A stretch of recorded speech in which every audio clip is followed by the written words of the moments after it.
আজ করব শিম ভাপা। তো এখানে আমি কয়েকটা শিম নিয়ে নিয়েছি। তো শিমগুলোকে আমি ধুয়ে দুদিকের আঁশগুলো ফেলে দিয়ে এরকমভাবে আধখানা করে নিয়েছি। তো এখন আমি রান্নাটা শুরু করব। কড়াইতে খুব সামান্য করে একটু তেল নিয়ে নিয়েছি। এখন আমি শিমগুলো কড়াইতে দিয়ে দিলাম নুন, দিলাম একটু হলুদ গুঁড়ো, দিলাম একটু লঙ্কার গুঁড়ো। আমি একটু ভেজে নেব শিমগুলোকে। একটু নাড়াচাড়া করে ঢাকা দিয়ে দেব। একটা ঢাকা দিয়ে দিলাম কিছুক্ষণের জন্য। তো আমি একটা মশলার পেস্ট তৈরি করব। দিলাম এখানে 1 চামচ পোস্ত, দিলাম ছোটো চামচের 1 চামচ সাদা সর্ষে।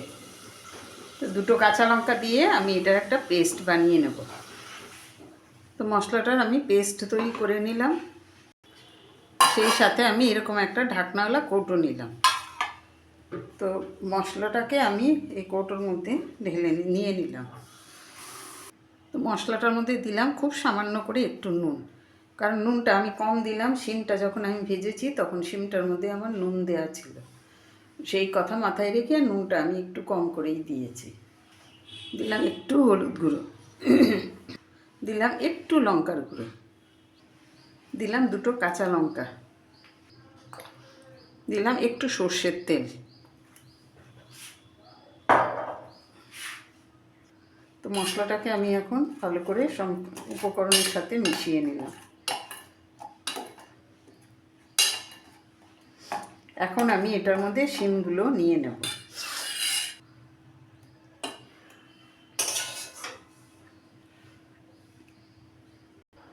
তো শিমগুলো সব নিয়ে নিলাম। এখন আমি মশলাটাকে শিমের সাথে ভালো করে উপর নিচ করে দিলাম।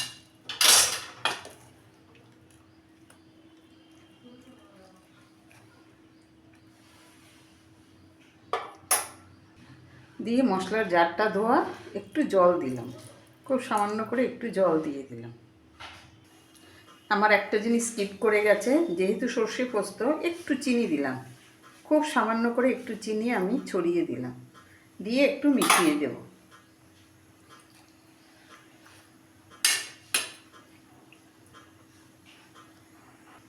ঢাকা বন্ধ করলাম। তো এখানে একটা কড়াইতে জল বসিয়ে দিয়েছি, জলটা গরম হয়ে গেছে। এখন আমি কৌটোটা এটার মধ্যে বসিয়ে দিলাম, দিয়ে আমি একটা ঢাকা দিয়ে দিলাম। 20 থেকে 25 মিনিটের জন্য ঢাকাটা আমি দিয়ে দিলাম। আমি ফিরে আসছি 20 মিনিট থেকে 25 মিনিট পরে। তো ফিরে এলাম আমি 20 মিনিট পর। তো সেই সাথে আমি একটু ঠান্ডাও করে নিয়েছি। আমি এখন ঢাকাটা খুলে দেখাচ্ছি আমার ভাপাটা কেমন হয়েছে। এখন আমি এটার মধ্যে একটুখানি কাঁচা তেল ছড়িয়ে দেব। তো দিলাম আমি খানিকটা কাঁচা তেল ছড়িয়ে, দিয়ে আমি একটু কাঁচা তেলটাকেও একটু মিশিয়ে নিলাম। এখন আমি দেখাচ্ছি শিমটা আমার একদম গলে নরম হয়ে গেছে। আলাদা করে আর দেখানোর কোনো ইয়ে নেই, একদম নরম হয়ে গেছে। তো তৈরি হয়ে গেল আমার শিম ভাপা।